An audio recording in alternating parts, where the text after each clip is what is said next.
আবার কেউ হয়তো পাওয়া যাচ্ছে ঘটনা আবশ্যকতায় নানা জনে নানাভাবে বিল্ডিং থেকে বেরিয়ে এসছে, পাশের বিল্ডিংয়ে চলে গেছে। আবার কাউকে কাউকে অনেকটা আপনারা দেখেছেন যে আমাদের ফায়ার ব্রিগেডের যারা আমাদের গ্রুপে রয়েছে তারা জীবনের ঝুঁকি নিয়ে সিঁড়ি দিয়ে লেডার দিয়ে কীভাবে তাদেরকে নামিয়ে স্বাধীন আপনারা দেখেছেন। এখনো যদি ধরনের সংবাদ আসে, সংবাদ আসে, আমাদের সংবাদ আসে, সেটি আমরা সকলে প্রধানমন্ত্রী স্বাস্থ্য মন্ত্রণালয়কে নির্দেশ দিয়েছেন ঢাকাতে যতগুলো হাসপাতাল আছে যারা ভিক্টিম করতে হবে তাদের যাতে চিকিৎসা দেওয়া হয়, বিশেষ করে ঢাকা মেডিকেল, আমাদের মনোমত মেডিকেল, এখানে আমাদের আউটসোর্সিস মেডিকেল রয়েছে, ইউনাইটেড মেডিকেল রয়েছে, প্রত্যেকটা মেডিকেলে স্বাস্থ্য বিভাগের কর্মকর্তারা কাজ করছে তাদের সর্বোচ্চ এই চিকিৎসা যাতে সুনিশ্চিত করা যায়।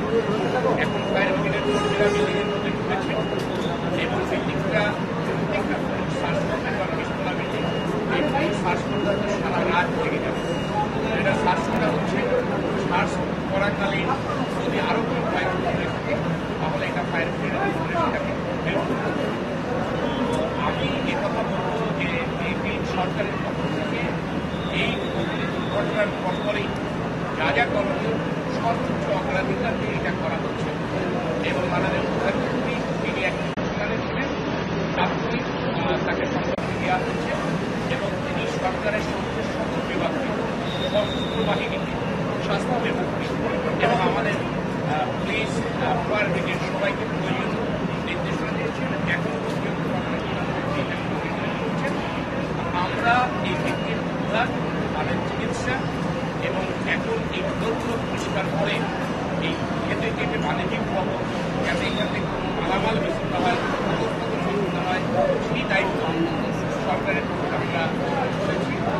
আমরা অলরেডি এখানে আছি, সারা রাত থাকবো, সারাদিন থাকবো, যত হয় তত এই এলাকার নিরাপত্তা আর আমাদের স্থানীয় অনেক কর্মী স্বেচ্ছাসেবী তারাও দেখেছেন যে উদ্ধার কাজে অংশগ্রহণ হয়েছে। আমরা সুবিধাটাও দেখেছি জনগণের পক্ষ থেকে একটা বড় যারা এই উদ্ধার কাজে অংশগ্রহণ করছে জনগণ সেটা এগিয়ে যাচ্ছে। দেশের পাশাপাশি ফায়ার ব্রিগেডের পাশাপাশি সরকারি কর্মকর্তাদের পাশাপাশি সাধারণ জনগণের মাঝে এই সহযোগিতা আমরা দেখেছি। এটা তাদের কাছে রাষ্ট্রের পক্ষ থেকে সরকারের পক্ষ থেকে আমি কৃতজ্ঞতা জানাই। আমাদের মাননীয় সাংসদ ঘটনার পক্ষ থেকে এখানে আছেন এবং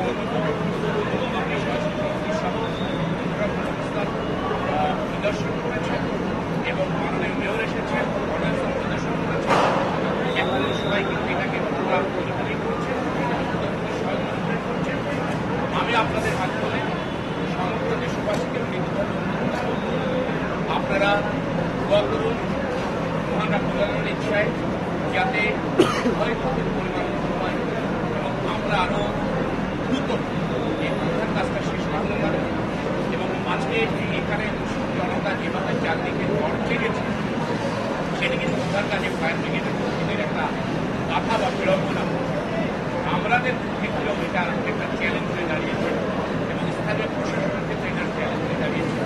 আমি অনুরোধ করব এই এলাকার রাস্তা ফাঁকা রাখার জন্য, কারণ সবসময় ফায়ার ব্রিগেডের গাড়ি আসছে, পানি নিয়ে আসতে হচ্ছে, রিফিলিং হচ্ছে, পানি নিয়ে আসতে হচ্ছে, অ্যাম্বুলেন্স আসছে, আহতদেরকে দ্রুত হাসপাতালে হচ্ছে, মারা গেলে রাস্তা হচ্ছে।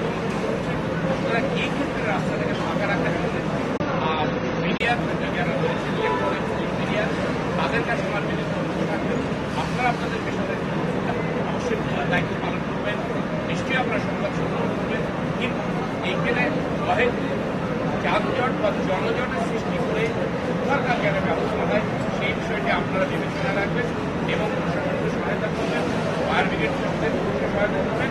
সকলের মধ্যে আমাদের আমরা আমাদের যে দায়িত্ব আমরা এটাকে আমাদের আন্তরিকতার সাথে পেশাদার হিসাবে ডেডিকেটেড আমরা এটা পালন করছি।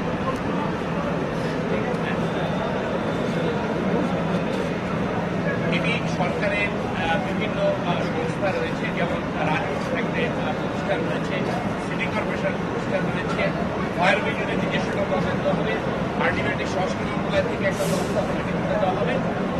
এই উৎপাদের কারণ কি সেগুলো কিন্তু পরের বিষয়, একটু তদন্ত কমিটি হবে, এগুলো বেরো হবে, কারণ নির্ণয় হবে, সুপারিশ বলা আসবে। That is not the important issue. Important issue হলো মানুষের জীবন রক্ষা, ইম্পর্টেন্ট ইস্যু হলো চিকিৎসা সুনিশ্চিত করা, ইম্পর্টেন্ট ইস্যু হলো কমিয়ে আনা, ইম্পর্টেন্ট ইস্যু হলো এই বিল্ডিংটাকে দ্রুত পরিষ্কার পরিচ্ছন্ন করে যাতে কোনো ব্যবসা ক্ষেত্রে প্রয়োজনীয় মালপত্র চুরি না হয়, বেদখল না হয়, লুটপাট না হয়, সেই বিষয়টা সেটি আমরা করি। আর আপনারা বললেন এটা প্রসিডিউরাল কাজ, যেটা তদন্ত কমিটিটা হবে সরকারের জন্য। সব কথা শেষ কথা, আমাদের মাননীয় প্রধানমন্ত্রী তিনি নিজে বিষয়টা মনিটরিং করছেন এবং ব্যান্ডটা এমনি প্রয়োজনীয় সকল দিক নির্দেশনা দিচ্ছে। আমরা রাউন্ড দা ক্লক এটি রাত দিন 24 ঘন্টা আমরা এখন এখানে থাকবো, আমাদের প্রধান কর্মকর্তারা থাকবে এবং পুরো বিষয়টা আমরা এখানে নিরাপত্তা সুনিশ্চিত করবো, যাতে কোনো বিশৃঙ্খলা না হয়। ক্ষতি যেটা হয়েছে সেটা হয়েছে, ক্ষতির কারণ যাতে আরো না বাড়ে, মনুষ্য সৃষ্টি ক্ষতি যাতে না হয়, সেই বিষয়ে আমরা সজাগ রেখে আমাদের দায়িত্ব পালন করছি। মিডিয়া কর্মী ভাইদেরকে বলবো, আপনারা ওইখানে ভিড় করে গ্রাম কাজে, উদ্ধার কাজে বাধা সৃষ্টি না করে আপনারা দয়া করে আমাদের এই কন্ট্রোলে এলে যে কোনো তথ্য আমরা আপনাদের দিব, কারণ তথ্যটা আপনাদের পেতে হবে, নাগরিকদের এটা জানতে হবে, সেই ব্যবস্থায়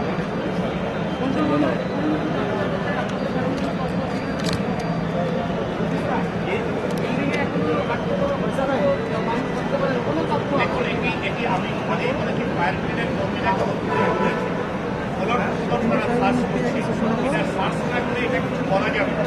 আর আন্দাজের পরে বাইরের কথা বলবেন না, সেটা আমরা প্রত্যাশা করব। কারণ একটি হিউমার, একটি গুজব আমাদের নাগরিকের নিরাপত্তা বা